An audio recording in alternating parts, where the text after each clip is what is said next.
Voilà, donc ça c'est l'idée de cet échantillonnage sélectif qu'on appelle aussi donc échantillonnage sélectif. Donc parfois on l'appelle donc en anglais, bon, c'est importance sampling. Importance sampling. Alors sampling ça veut dire échantillonnage. Sample c'est échantillon. Bon, comment tirer ces configurations qui sont les plus importantes avec ce poids-là? C'est ça l'idée. Donc maintenant, on connaît le chemin, c'est utiliser ces échantillons qui sont importants. Donc, il y a un problème donc, qui va tout de suite apparaître. Donc, problème, encore une fois, ça va être 3, oui. Alors, ce problème, en fait, oui, je vais laisser la suite de ça, mais il y a un problème aussi avec toujours le fait de tirer des configurations aléatoires et tirer un échantillon qui n'est pas, ce qui est NE' qui est très inférieur à NC. Alors, le deuxième problème, c'est que le Z, donc fonction de partition, il ne peut pas être calculé partiellement.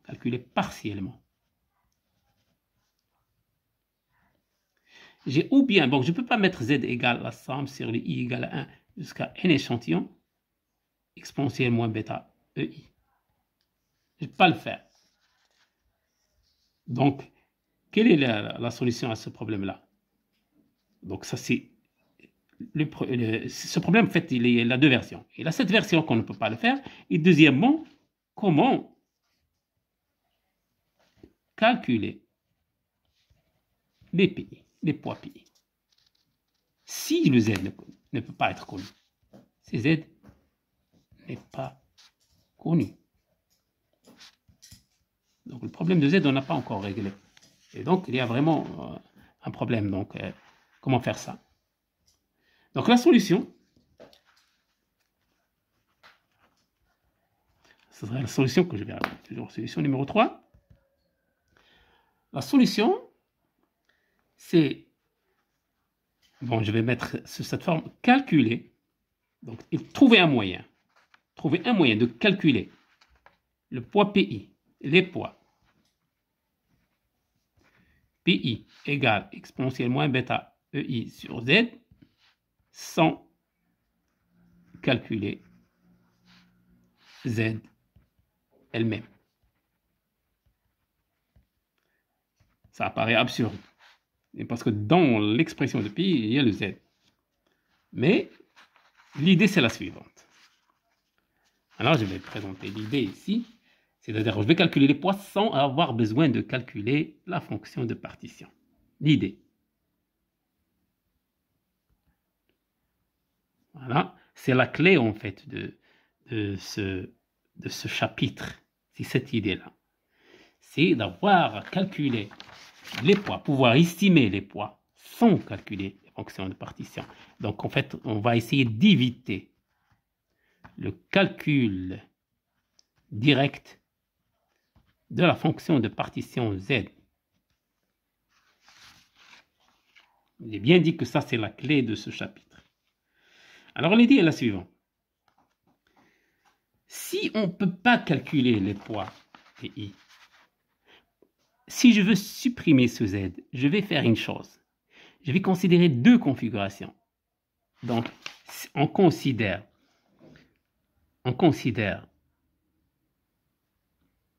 deux configurations. IIJ. Chacune est là son poids, bien sûr. Et donc, l'idée pour éliminer, bon, la GPI, bien sûr, exponentielle moins bêta EI sur Z, et PJ, donc ça c'est les poids de ces deux configurations. Exponentielle moins bêta EJ sur Z. Pour éliminer Z, il suffit de faire PJ divisé par PI, par exemple. Et ça s'appelle le poids relatif. de J par rapport à I. Par rapport à I. Et le suivant, ça va être PJ sur PI égale exponentielle moins bêta EJ sur exponentielle moins bêta EI. Le Z, il est éliminé. Oui, je peux faire ici, pour bien clarifier, diviser par Z, et bien sûr supprimer le Z. Et ça va être donc exponentielle moins bêta EJ moins EI. Ça va être exponentielle moins bêta, je l'appelle delta EJ. EI. C'est la différence d'énergie entre le J et le I. Alors, si j'ai deux configurations, la différence d'énergie peut me donner, la différence d'énergie entre ces deux configurations, il peut me donner le poids relatif d'une configuration par rapport à l'autre, sans avoir à calculer la fonction de partition elle-même. Ça, c'est très important. Voilà, donc, c'est ça l'idée. Donc, poids relatif. Et donc, je ne peux pas considérer chaque configuration individuellement. Je ne peux faire que ça. J'ai une configuration I, j'ai une configuration J.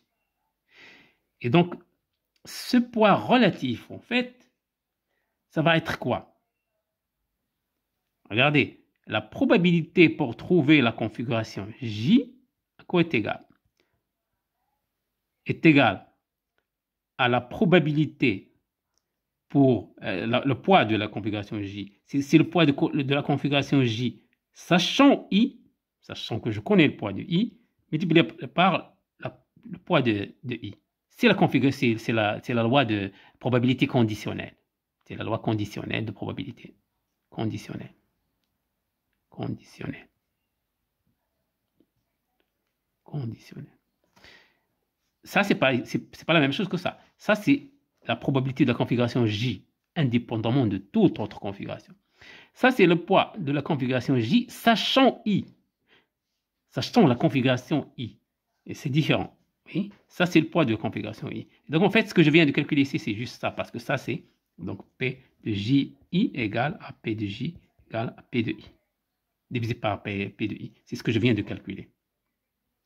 Bon, ce poids-là, ça va être en d'autres termes la probabilité d'aller de I à J, sachant I.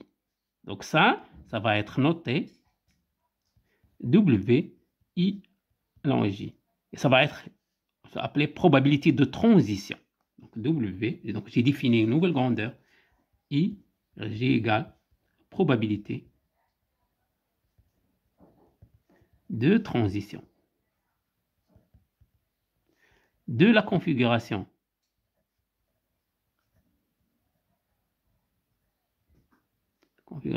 I vers la configuration J. Donc il y a une flèche, parce que j'ai fait une transition. Donc la probabilité pour avoir J, c'est égal à la probabilité pour avoir d'abord I, multiplié par la probabilité de transition. Donc, c'est ici. Donc ça, c'est une façon de voir les choses. Donc, ce qui m'intéresse ici, c'est juste le concept. Après, je vais vous montrer un peu le calcul d'une façon un peu différente. Okay? Bon, le concept est le suivant. Alors, le concept, c'est un concept très important.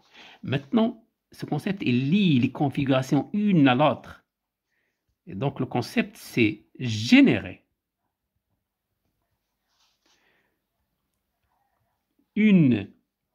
si je veux dire, une certaine trajectoire, donc d'une configuration à l'autre. Voilà l'espace de configuration. Voilà, ça, c'est toutes les configurations possibles. Chaque point, c'est une configuration. Chaque point, c'est une configuration. L'idée maintenant va changer. Le fait de chercher des configurations aléatoires qui n'ont rien à voir l'une avec l'autre va changer. Pourquoi? Parce que je veux utiliser le poids relatif. Et pour utiliser le poids relatif, donc il faut aller d'une configuration à l'autre. Donc, je vais comparer le poids relatif de deux configurations et je vais décider est-ce que je vais choisir cette configuration ou non, je vais choisir une autre. Et donc, je vais dessiner une trajectoire sur l'espace des configurations, l'espace de phase. L'espace des configurations. Donc, générer une trajectoire sur l'espace des configurations.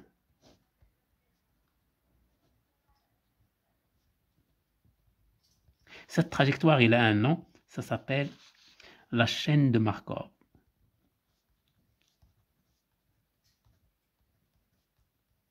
Chaîne de Markov. C'est un concept très important, donc je dois le signer. Chaîne de Markov. L'idée essentielle, c'est que je passe d'une configuration à une autre, je peux utiliser les poids relatifs sans utiliser le poids de chacun, donc poids relatif. Donc j'ai vraiment une configuration ici. Donc je parcours cette trajectoire, donc je vais définir aussi, je vais définir un temps fictif. Un temps fictif dans un instant t. Donc dans un instant, bon, je suis ici, dans l'autre instant, je suis ici, etc., etc., etc. Oui. Donc, je définis un instant. Par exemple, je suis un T1 ici, TI ici, je suis ici en TJ, un instant TJ, je suis en J, etc. Bien. Maintenant, j'ai donc défini un petit peu ces grandeurs. Je vais revenir et dire que, normalement, idéalement, je dois faire le tour sur toutes les configurations de l'espace. Normalement. Mais si mon échantillonnage est de façon à aller tout simplement vers les configurations les plus importantes, que je vais aller dans cette chaîne-là, je vais visiter que les configurations les plus importantes, c'est notre objectif. Et ce serait idéal. Visiter les configurations les plus importantes, les configurations les plus importantes. C'est ça notre objectif. Comme ça, je vais m'arrêter à un nombre satisfaisant et dire que ça va converger maintenant. Oui? Bien. Alors, ce processus, toujours dans l'objectif, ce processus converge vers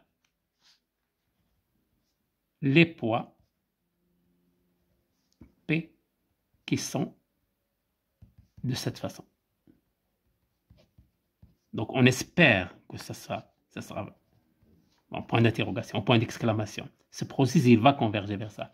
Bon, les gens, ils ont travaillé sur ce problème-là et ils ont instauré une certaine dynamique sur cette chaîne de Markov, et donc une dynamique. Alors, cette dynamique, il donne l'équation suivante. Il dit que, en fait, la variation de cette probabilité d'équilibre par rapport au temps, c'est-à-dire ce temps dynamique qu'on a défini, donc les probabilités, comment ils vont évoluer, d'une configuration donnée. Une configuration donnée. Donc, si vous avez une configuration donnée, bien sûr, si vous avez une configuration donnée I, oui, je vais la tracer ici. Configuration I, il y aura des configurations qui vont mener vers cette configuration I, et il y aura des configurations auxquelles va mener cette configuration. Si je suis ici, je peux aller là, je peux aller là, donc c'est toutes ces questions de probabilité, en fin de compte. Donc, je vais faire tous les essais. Mais il y a des essais qui sont bonnes, il y a des essais qui ne sont pas bonnes. Donc, ça, je vais être le vert, par exemple, là. Et ça, je vais faire rouge, là. Pourquoi j'ai juste séparé ce qui contribue vers I, c'est qui contribue à l'extérieur de I. Mais en fin de compte, si je veux quelque chose de stationnaire, il faut que ce in égale à out. Mais en tout cas, si je veux une variation de P équilibre, ça c'est Q, c'est ça l'équilibre. Donc ce Q équilibre, P équilibre, il va varier en fonction de temps selon la loi suivante. Alors il y aura certaines configurations J. Bon, j'aurai donc PJ équilibre qui va mener donc de J vers I, avec tous les J, ils vont mener avec cette probabilité de transition qu'on a définie. On a défini avant. Ça, ils vont contribuer positivement à I. Il aura moins la somme sur toutes les autres configurations, aussi la même chose, de façon que I mène maintenant à J. C'est-à-dire, En d'autres termes, c'est égal, donc D de PI équivalent, équilibre, sur DT, est égal le flux in moins le flux out. Ça, c'est le vert, et ça, c'est le rouge. Donc, tout ce qui contribue vers I, il va augmenter cette probabilité. Parce qu'il y aura plus de configurations qui mènent vers cette probabilité, avec des transitions, bien sûr. Et toutes les configurations qui vont sortir, ils vont contribuer négativement. C'est un flux out qui va contribuer négativement avec des transitions de I vers les différents J ici. Voilà. Donc, c'est ça la dynamique de ce système-là. Et cette équation, et là, un nom. Donc, cette équation-là, je vais l'encadrer. Équation de la balance totale. Pourquoi pas totale? Parce qu'il tient compte de toutes les configurations. Mais maintenant, ça, c'est une condition une condition qui est vraiment très forte. Je peux faire, il y a une version, ou bien tout simplement une condition pour aller vers l'équilibre. Donc ça, c'est une condition forte pour aller vers l'équilibre. Une condition satisfaisante ou suffisante, entre parenthèses, une condition suffisante pour générer des configurations à l'équilibre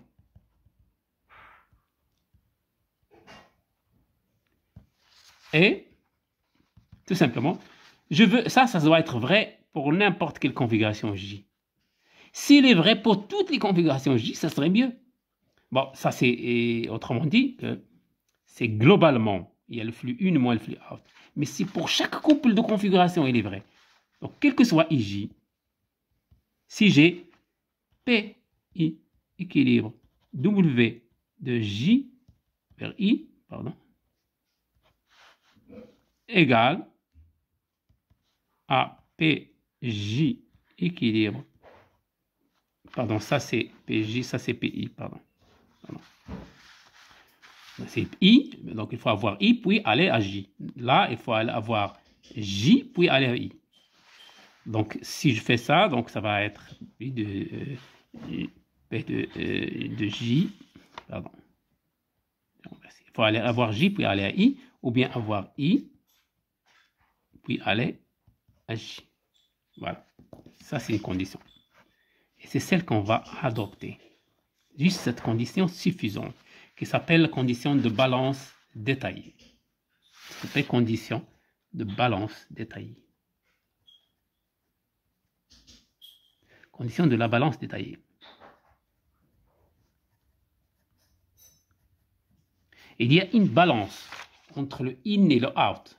Il y a une balance. Ils doivent se balancer. Pourquoi? Parce que sinon, ça va varier cette configuration-là.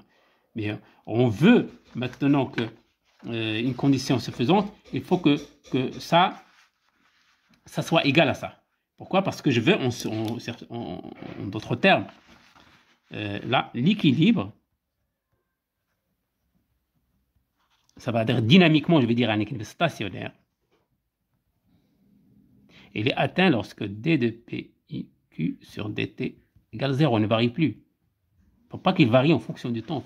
Donc ça va être, parce qu'en fin de compte, le P ne dépend pas du temps. Mais puisqu'on a instauré un temps fictif, lorsqu'on va se balader, en fin de compte, je dois arriver à un état stationnaire. Je dois avoir une valeur de P équilibre. Donc c'est pour ça qu'on l'appelle l'équilibre. C'est très important ça. Et donc, cette configuration elle va être suffisante pour obtenir ceci. Et pour le faire pour toutes les configurations, ça va être difficile. Donc je fais des configurations de 2 à 2. C'est-à-dire si je prends deux configurations I et J, la probabilité de I pour aller avoir I et aller vers J doit être égale à la probabilité pour avoir J et aller vers I. Oui, donc pourquoi? Parce que pour avoir un équilibre en fin de compte et avoir un équilibre stationnaire ici, je vais avoir un PI équilibre avoir un PJ équilibre. Bien. Donc, ça va être la condition de balance détaillée qui va me donner 0 ici, si ça c'est vrai pour quel que soit I et J. Bien. Voilà. Donc, en fin de compte, donc, je vais réécrire cette balance détaillée sous la forme suivante. Pourquoi? Parce que maintenant, on cherche PQ, P équilibre. Pour la trouver, je sais donc que si j'ai un bon choix de CW, je peux trouver le P équilibre. Donc, un bon choix de W, DW, alors donne le P équilibre. Donc, c'est pour ça que je vais dire la chose suivante. Si je prends... Alors, pourquoi? Parce que, encore là, ça, je vais l'écrire sur la forme suivante. Le PG équilibre, c'est exponentielle moins bêta EJ sur Z fois le WG vers I égale, de l'autre côté, exponentielle moins bêta EI sur Z, W de I vers J. Et vous voyez bien encore, donc c'est une autre façon maintenant de voir les choses. Vous voyez, ça, on l'a déjà exprimé d'une autre façon, mais on retrouve ça. Le Z va se simplifier. Et j'aurai le W de I vers J, celui-là, divisé par le W de G vers I. Donc si je divise, je trouve exponentielle moins bêta EJ, parce que je suis là, vous voyez, divisé par exponentielle moins bêta EI, égale exponentielle moins bêta delta EI. Ça, c'est un résultat très, très important maintenant. Donc, voilà, je vais encadrer ce résultat.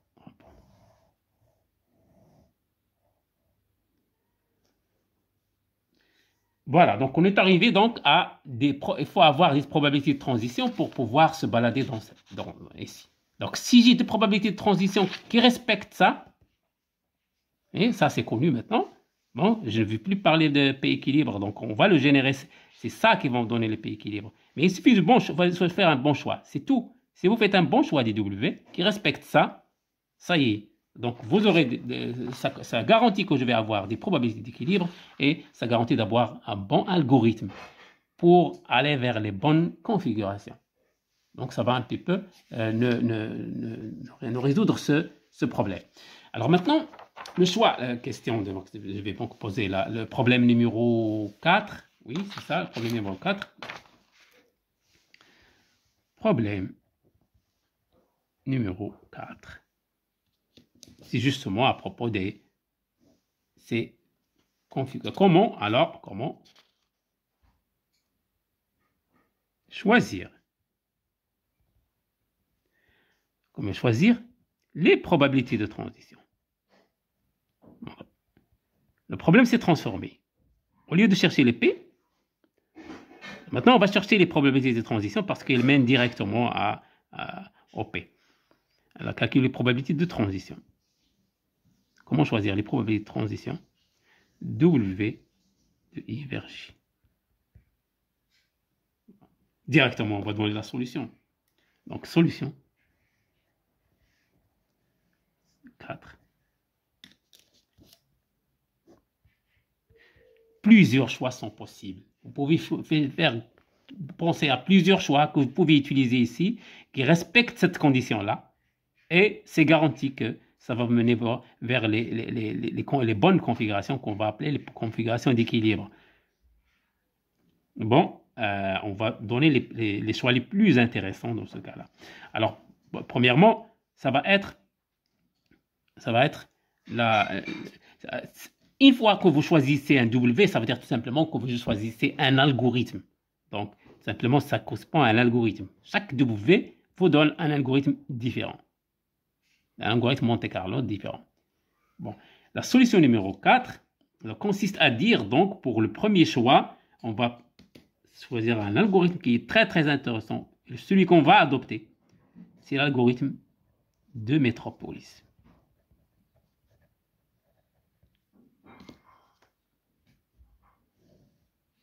Alors, que dit cet algorithme-là? Alors, donc, dans ce cas-là, l'algorithme de métropolis se présente comme suit. Donc, je vais faire un choix. Le W de I transition vers J, il est donné par quoi? D'après métropolis, égale 1 si EJ est inférieur à EI. Et exponentielle, tout simplement, ils utilisent directement ça. Exponentielle moins bêta delta EIJ si EJ est supérieur à EI, bien sûr. Là, O égale. Là, O égale. Autrement dit, métropolis, il vous dit, si vous êtes dans une configuration I, et vous voulez aller vers une configuration J, est-ce que vous allez aller ou non? Avec quelle probabilité? Il vous dit, si votre énergie J, c'est l'énergie J à laquelle vous allez, à la configuration à laquelle vous allez aller, s'il est inférieur à la configuration de I, à l'énergie de I, donc si vous allez vers une énergie qui est inférieure, vous allez directement avec une probabilité 1, sans réfléchir. Si l'énergie est plus basse que votre énergie. Si vous voulez aller vers une énergie qui est un peu plus grande, non, il faut aller avec une exponentielle moins bêta, delta EIJ. Bon, premièrement, on va voir le delta EIJ. Donc, cette exponentielle-là, représente une probabilité en fin de compte. Puisqu'elle représente une probabilité, et ça doit être inférieur à 1. Donc, ça doit être positif pour que ça soit inférieur à 1. Donc, effectivement, delta EIJ qui est égal, alors delta EIJ égale à EJ moins EI. Dans ce cas-là, EJ moins EI est positif. Donc, c'est normal que ça, c'est une configuration. Mais on ne l'a pas fait ici, parce que ici, le EJ moins EI, il est négatif. Et donc, c'est pour ça qu'il a choisi directement 1. Sinon, il ne va pas dépasser 1. Donc, avec une probabilité 1, vous allez ici, avec une probabilité exponentielle moins bêta delta EJ. Donc, vous choisissez ce cas-là. Bien. Donc, ça, c'est l'algorithme de métropolis. Donc, on va le tester, bien sûr. On va tester si elle obéit à la balance détaillée. Donc, condition de balance détaillée. Condition de balance détaillée.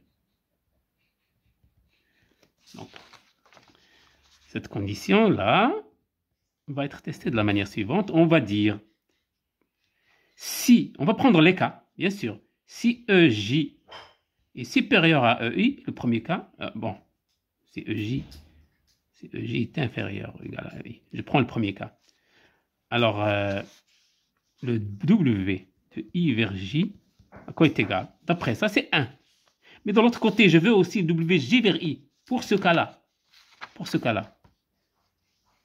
Alors, le W de J vers I, maintenant, je vais vers une énergie qui est supérieure de J vers I. Donc, je dois utiliser la deuxième formule. Donc, ça sera égal exponentielle moins bêta delta E GI. Attention, ce n'est pas IJ parce que je vais de G vers I. Je ne peux pas renverser maintenant. J'ai pris le EJ est inférieur à EI. Je sais que aller ici, ce n'est pas symétrique. Attention, ce n'est pas symétrique. Si je vais vers une configuration là, je vais aller vers une énergie plus basse. De l'autre côté, je vais aller vers une énergie qui est plus grande. Donc, il faut faire attention. Et donc, ça, c'est delta EGI. C'est clair. Oui, ça veut dire que delta EGI, c'est EI moins EJ. Je garde cette notation parce que là, je fais delta EJ finalement initial. Je vais de I vers J. Là aussi, finalement initial. Donc, EI moins J. Final moins initial. Bien. Alors, dans ce petit cas-là, j'aurai le W de I vers J sur W de J vers I est égal, d'après ça, donc il faut que je trouve ça, I vers J. Donc, ça serait 1 sur exponentielle moins bêta delta EIJ. Donc, je renverse, ça sera exponentielle moins bêta delta EIJ. Bon. moins exponentielle moins bêta delta, alors là, ah non, JI, oui, c'est ça. Donc, lorsque je la renverse, ça devient IJ. C'est bon, donc je trouve ça. Maintenant, si je fais l'autre cas, si EJ est supérieur à EI, j'aurai W de I vers J égale à... Maintenant, je vais aller à une configuration d'énergie plus... donc de I vers J. Donc énergie supérieure. Donc c'est l'exponentielle moins bêta delta E finale moins initiale. Donc de IJ comme ça. Oui, finale moins initiale. Donc c'est bon comme ça. Et dans l'autre cas, W de J vers I, je vais aller vers une énergie qui est plus basse. C'est bon. Donc c'est 1. Donc si je fais W de I, G sur W de G vers I, est égal, donc I vers J, c'est ça, divisé par 1, et donc c'est bien. Donc c'est toujours respecté. Ça, c'est toujours respecté dans les deux cas. Donc c'est un bon choix. Ça, c'est un beau choix. Donc ça, c'est l'algorithme de Metropolis. Donc avec ça, donc on peut dire qu'on a résolu ce problème-là. On a résolu le problème de l'algorithme adéquat pour faire une chaîne de Markov. C'est là, une chaîne de Markov dans l'espace. Donc je suis sûr, avec ces probabilités de transition, je vais aller de configuration à configuration jusqu'à un nombre satisfaisant. Et si ce nombre est assez grand, je peux dire que j'ai bien fait l'échantillonnage d'importance, importance sampling, qui est adéquat pour la méthode de Monte Carlo. Bon, il y a un autre algorithme que je vais présenter pour finir. Deuxième algorithme qui est aussi connu aussi.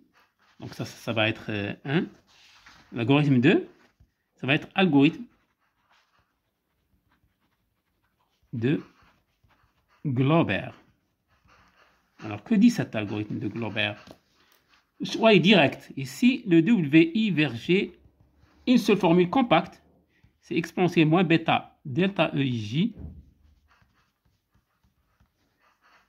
divisé par 1 plus exponentielle moins bêta delta EIJ.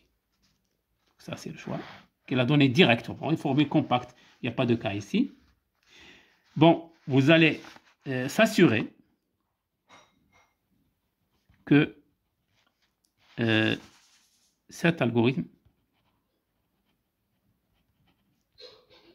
obéit à la balance détaillée.